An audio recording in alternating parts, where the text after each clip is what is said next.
what's the elevator pitch of what LLM Gateway is? What is it? Why was it built? So an easy answer is like it's an open source alternative to OpenRouter. A better description would be it's a unified API to access all different models and providers. But if you compare to OpenRouter, we offer more than a unified API. We focus as well on observability and analytics. Welcome to the DevNTell podcast, where founders, hackers, and anyone in between showcase their products built on the bleeding edge of tech. GM, welcome to the show, Ismail and Luca. Pleasure to have you on, guys. Hello. Hi, everyone. Thanks for being. Yeah, for sure. And thank you for taking the time out of your day to come on the podcast today and give us a rundown of LLM Gateway. I've been poking around at it the last couple of days. It looks really cool, and I can't actually believe it's open source, which is awesome. But before we kind of get into what it is, did you guys want to just give a brief introduction about yourself? Yeah, sure. You can start, Luca. All right. So I've been into programming and software development since I was a kid, basically, and just building things and working for software companies. And in the recent years, I've been working on lots of AI stuff because everyone wants to do it. It's super interesting. And we've noticed some things which led us eventually into building an LLM Gateway. Awesome. Ismail?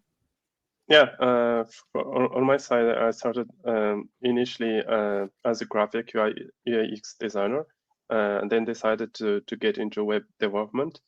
At some part in late 2017, I started learning about neural networks. There is an article on my blog where I created a perceptron from scratch with help from my dad because he's mathematician teacher. And then decided to stick with web development because it was hard to finance my living, but it was easier with web development. So I've been working for the last 8 years now, mostly on the front end side. I met Luca initially in 2016. That's when we knew each other. He was one of my first clients, which is funny. But he was more than a client because of him, I got to learn Node.js, Git, GitHub, and lots of interesting stuff. He made me switch from PHP to Node.js. Yeah, Nice. That's quite the switch, and good on you, Luca. I think you saved those, man. And Definitely. I guess, yeah. And I guess after you guys met, did you guys kind of start like various other companies before doing LLM Gateway, or was it kind of like a back and forth kind of thing until something kind of spurred you on to start the company? So for us, it was mostly just some side projects, but nothing too serious. And for me, I'm very technical, so I like to work as a DevOps. It's my main role right now.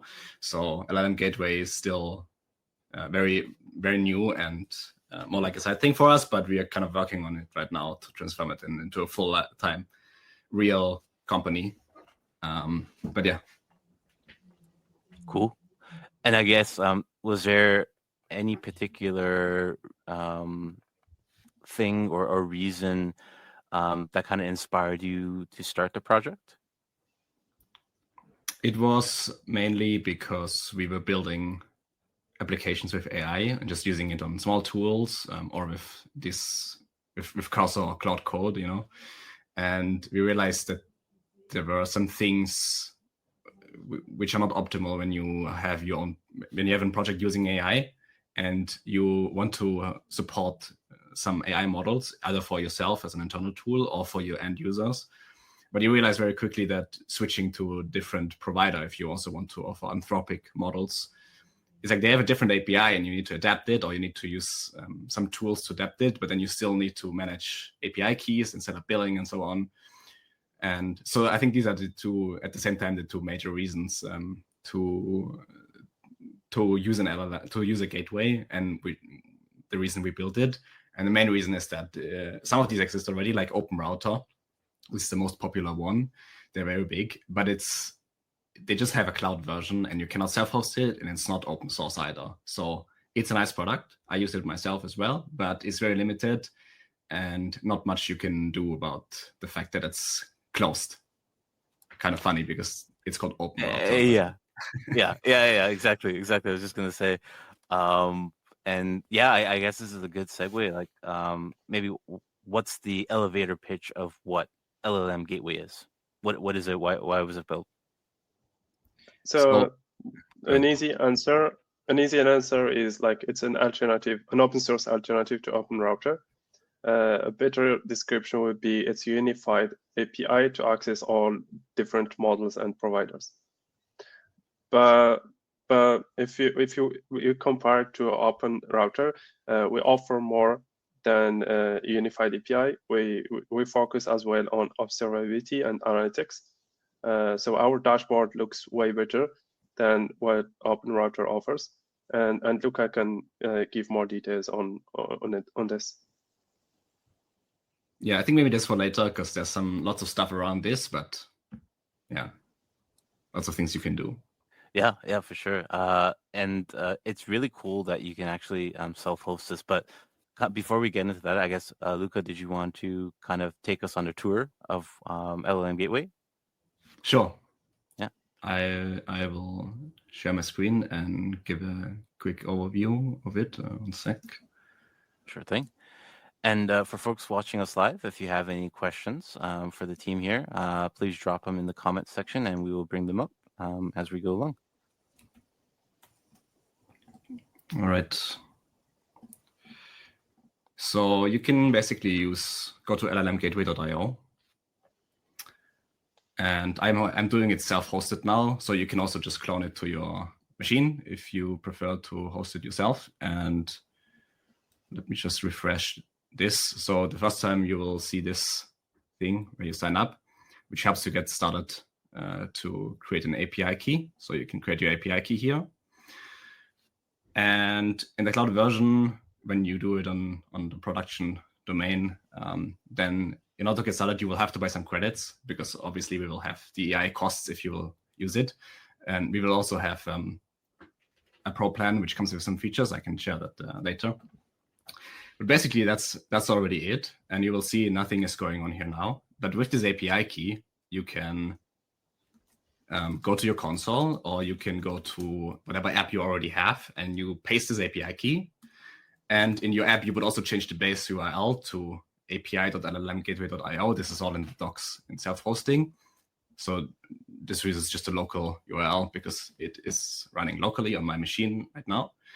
And we will run this, and you will see we have asked meaning of life, and it will give us a response of the content. Actually, it's quite long. You can also see and you can you can set the model here in this instance. We used the new open source model from OpenAI. You can see it was even reasoning.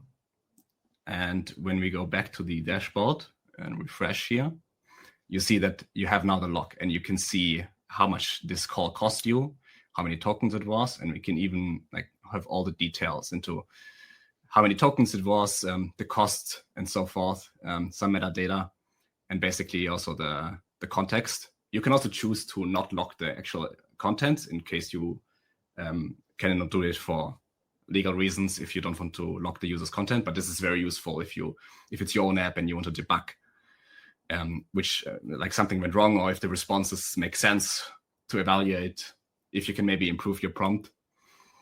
And yeah, so this doesn't look very interesting now, but you can have insights into how much all of this cost. Maybe let me show you the production version of this actually, because it will look a bit more interesting. So you will gain insights into not just the individual requests, but also at a glance on how many like what models you used and how many tokens all of these use, and effectively the cost. So we can switch to cost here, and we can see, oh, actually, so this is a Perplexity API. It was actually quite expensive, 5 cents on this day. And yeah, you can see all this stuff, and volume, you can see which models you use, or this is more like for your end users. For example, we have Noemi.ai here, which is built on LLM Gateway, and you can just basically search for all the models here. So they're all provided by LLM Gateway, and you have to just add one line and you're pretty much done. Even though that all of these models have a different API and different different details, and for Google it works completely different, but you basically have access to everything here. You can do Anthropic, all the cloud models, and you have insights into the error rate in case something went wrong. You can do caching, which helps you save costs. And yeah, and another feature, which is I think we have to mention, is that you can also bring your own keys. So this is useful for when you self-host it. But even if you run the cloud version, you can say, okay, I want to use all the models, but because I use OpenAI a lot, I want to add my own API key here. So you can just do that, and you will save a bit of fees, basically. Yeah, just to add regarding provider keys, you're required to be on the Pro plan in order to bring your own API keys, but this is for the cloud version. Yeah, so basically on the self-hosting, you can do everything without paying anything. You just need to set up the keys yourself, of course. But on the cloud, the easiest way to get started is buying credits. And optionally, to bring your keys, we have the Pro plan, which also comes with a lot of other features. I think maybe we can talk about this later, but yeah, up to you. And then for the self-hosted version, are you also able to plug in local models as well? Like if you download from Hugging Face or Ollama, are you able to plug those in as well? So right now, this is not our focus because we wanted to focus on making the quick start very easy. So the hosted version, so that you can access to all the cloud models. But technically, you can go to provider keys, you add provider key, and then you can select custom. Yep. Where is it here? Custom, and then basically you can set up anything you want. It just needs to be OpenAI compatible, which the Ollama models, for example, are. So you can set the base URL to your local URL, and then you can use even the local ones. I think we will also add Ollama here just to make it a bit more easy. But yeah, you can use local models if you have it running locally. Nice. And if you have multiple providers that provide you the same model, what kind of goes into the magic of LLM Gateway choosing or load balancing which provider it uses? Sorry, can you repeat that? So if you have multiple providers that offer the same model, and you have both of those, say you have two that offer the open source GPT model, if you have both of those plugged in to LLM Gateway, how does the software kind of decide which one to pull from? Is there like an algorithm that decides that like load balances between the different providers? Yeah, very good question actually. So you can see on the models page, you still have my screen showing, right? Yep. Yes. Yep. Okay. So you can see that, for example, for some other open source models like Llama, we support different providers. So you can go to the models page where we list all the models, and this is constantly expanding. When we look for Llama, for example, this one is on Nebius, Inference, and Together AI. So you can copy this model ID, and we can basically try this out here even.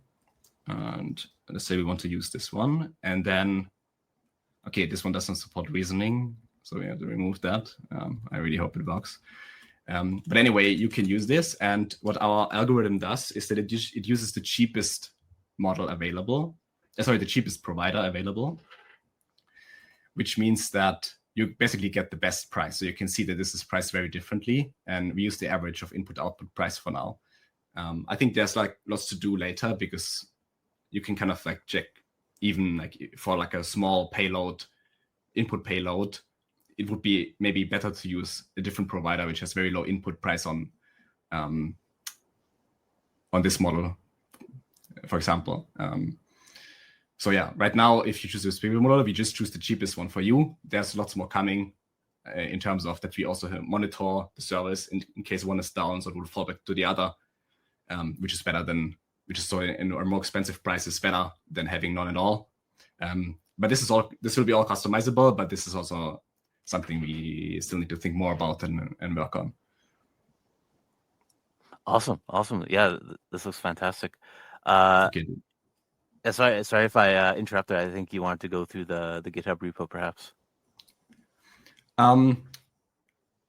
Maybe the GitHub repository is in itself not interesting to show. I think our idea is here that all of this, what you see here, even the dashboard and the login and so forth, and all of the credit system is all open source. So it's not just that our gateway is open source, for example, which some people do and is also valuable, but really you can clone the whole thing and you have the same experience on your machine or on your own domain if you want, than what you see here, which I think is very cool.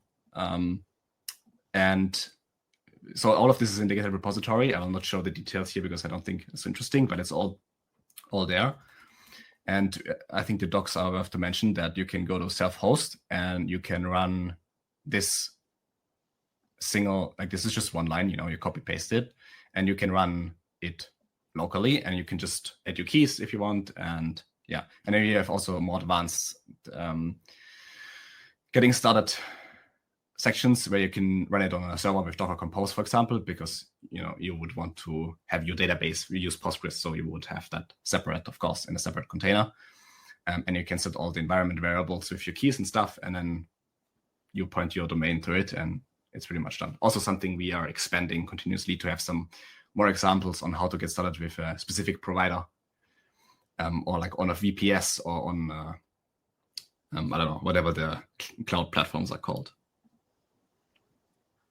And I think that this is like really fantastic. The fact that you guys actually decided to open source all of this, like you didn't have to do that, but I'm continuously yeah, you did it anyway. Exactly.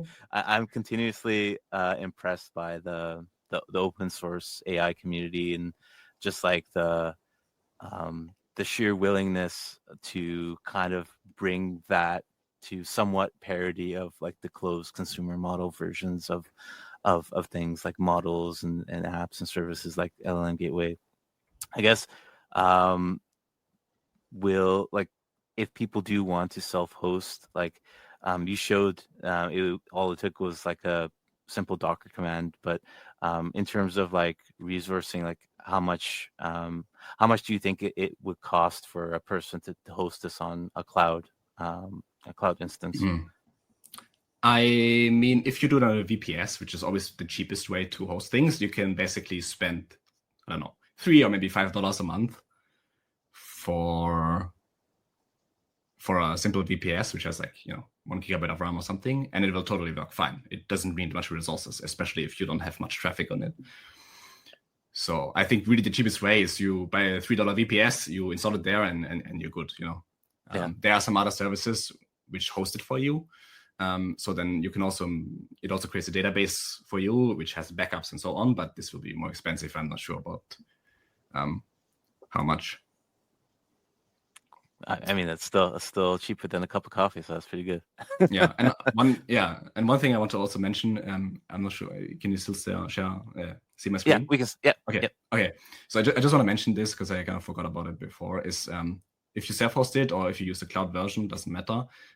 We have also this getting started where you can just try out with different integrations, and then there's the AI SDK from Vercel, which is kind of a standard by now, I would say, for chat apps, which makes it very easy to just switch to LLM Gateway. So you can, if you already use OpenAI, you can just set the base URL.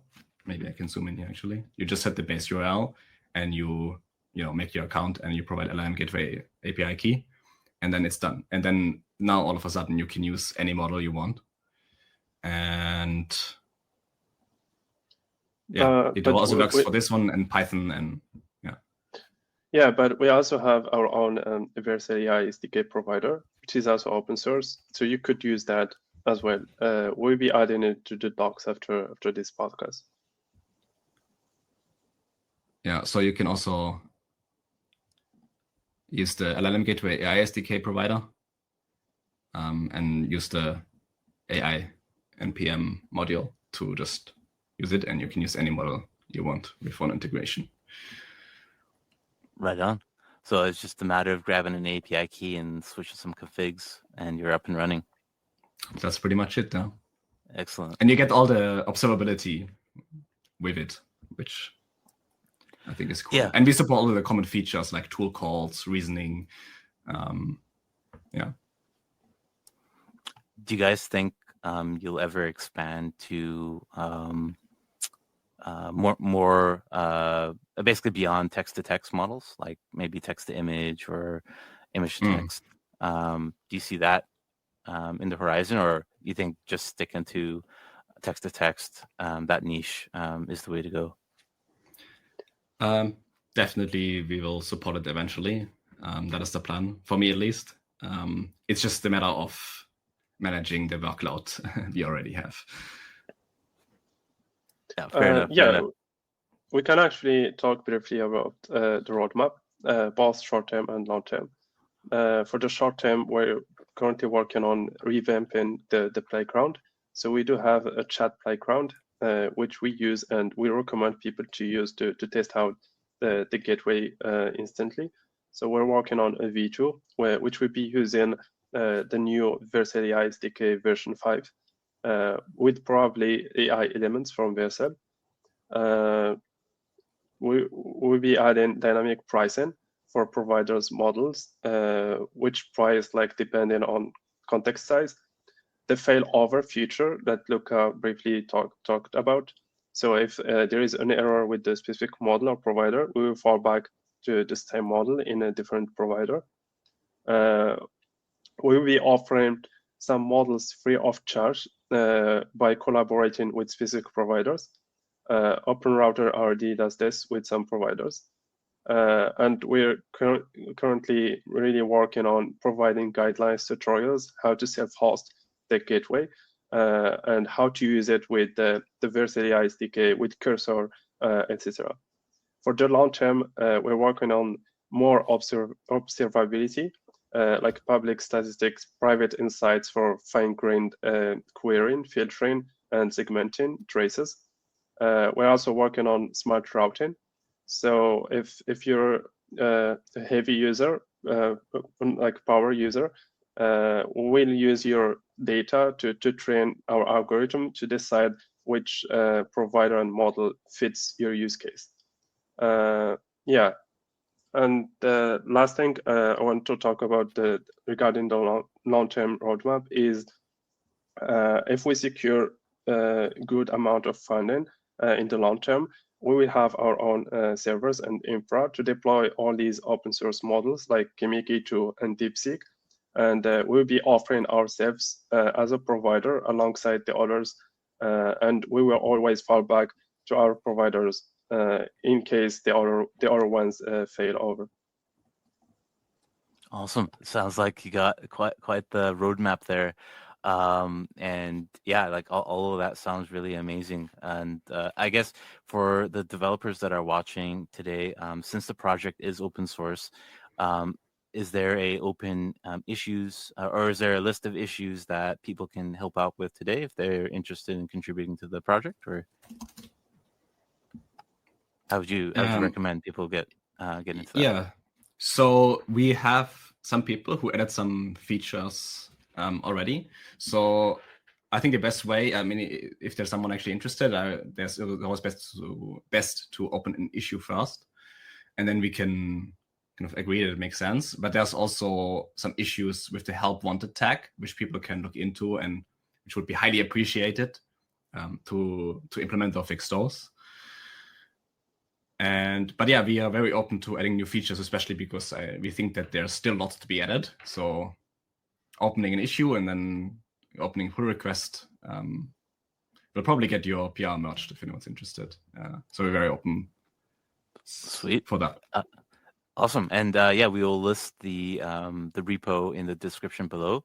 So if you're somebody who wants to get into the AI space with an open source contribution, this is a really fantastic project to kind of dip your toes into. And like we mentioned, open source AI is really really an interesting rabbit hole, and lots of great projects and models are kind of coming out of this space and becoming very competitive with the closed source versions of themselves. I guess, like last week, for example, we saw GPT-5 come out, the GPT open source models. We got Opus 4.1, and we got a Qwen image model as well.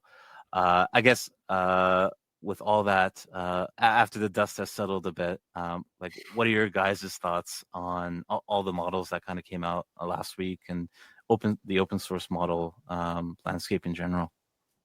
So before we answer that question, I think just the fact that this is something people talk about a lot is proof that an LLM gateway is so valuable, because you don't have to care about who launches what. It's just the moment it's out there, we add it to our code base as well, and anyone can use it. And users who use the cloud version, they don't have to worry about API keys and limits. And for example, for the which model was it? For GPT-5, it required some verification on OpenAI. So a lot of people actually cannot use it. But we had it very quickly available as soon as they made it available, basically. Awesome. And yeah, for the models itself, if you want to say something about that, Ismail, but. Yeah, so like what we built would not be possible if there was no like Cursor and these different LLM providers, because two people out of nowhere come and build this like in a matter of like 2 weeks or 3 would take longer than that. So we use AI heavily. If you go to our GitHub repo, you would see some PRs read by AI, reviewed by PR, and merged by AI. So we use heavily DevNTell initially. It used to raise good PRs, and then we use Rabbit. What's the name Code of Rabbit? Code Rabbit. Yeah, and Claude Code and Claude for reviewing PRs. We still use Code Rabbit for reviews, and ourselves. Look, I think he uses Augment Code. On my side, I'm using Cursor.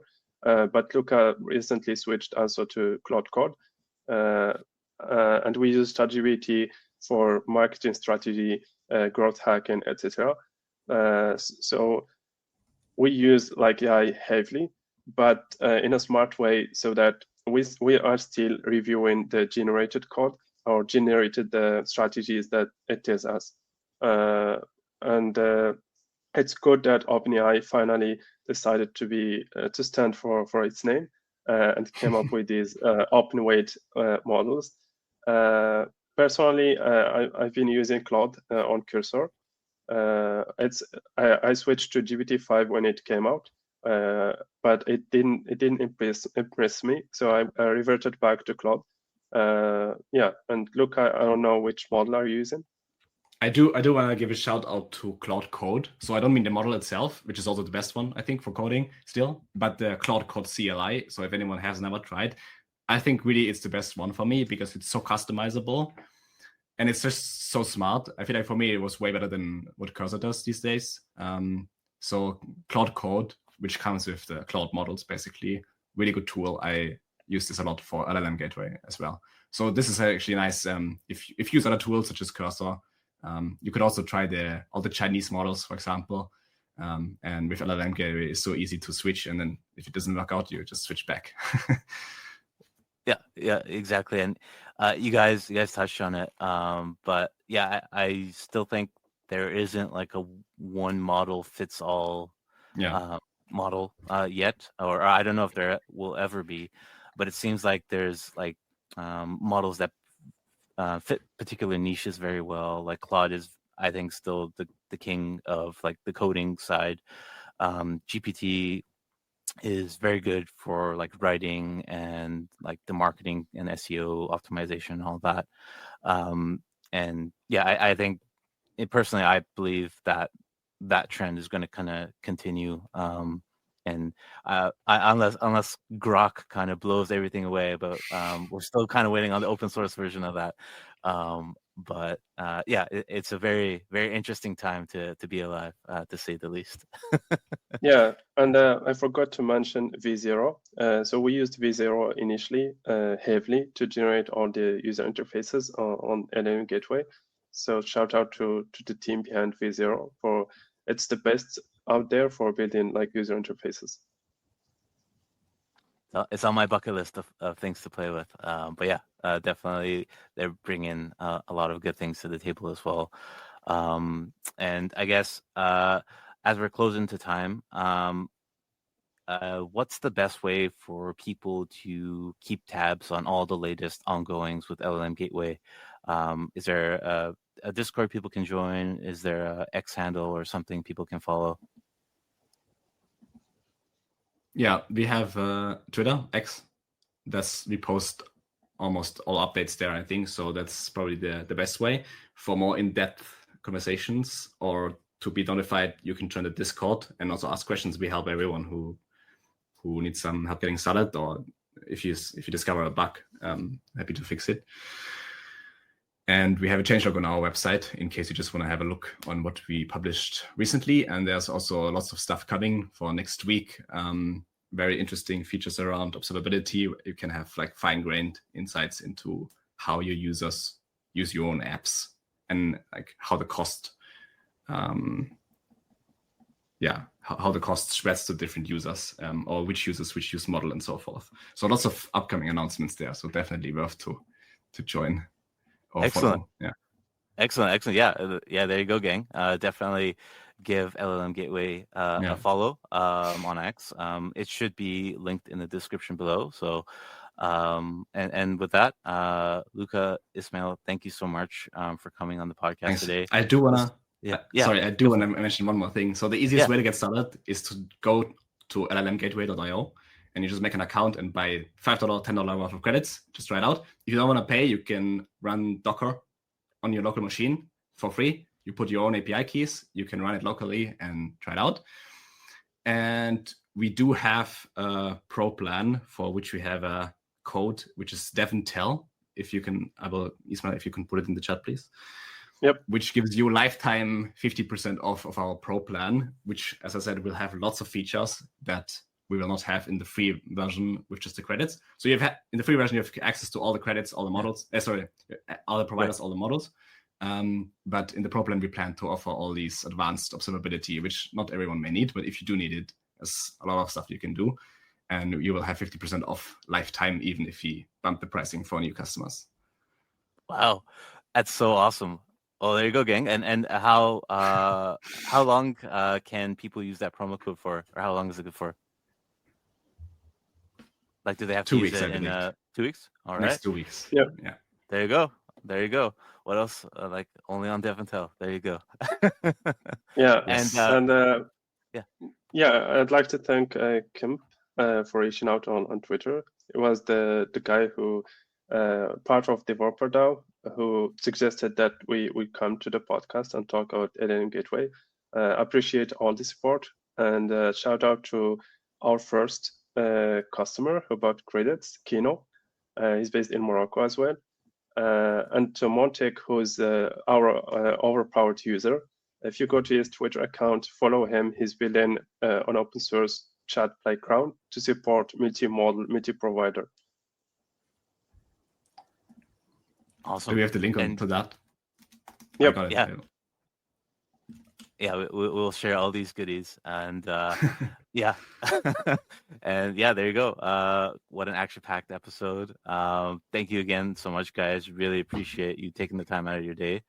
And we will link all the things that were mentioned at the end of the episode here, including the promo code and Discord and X accounts as well. And with that, just want to wish everybody a very happy Wednesday, happy rest of the week to you, and we will catch you back here on Friday for another great episode of DevNTell. Till Thanks then, very much for having us. Yep. My pleasure. All right, Al. Have a good one. If you enjoyed this episode of DevNTell, be sure to subscribe to never miss an episode. Till the next one, cheers.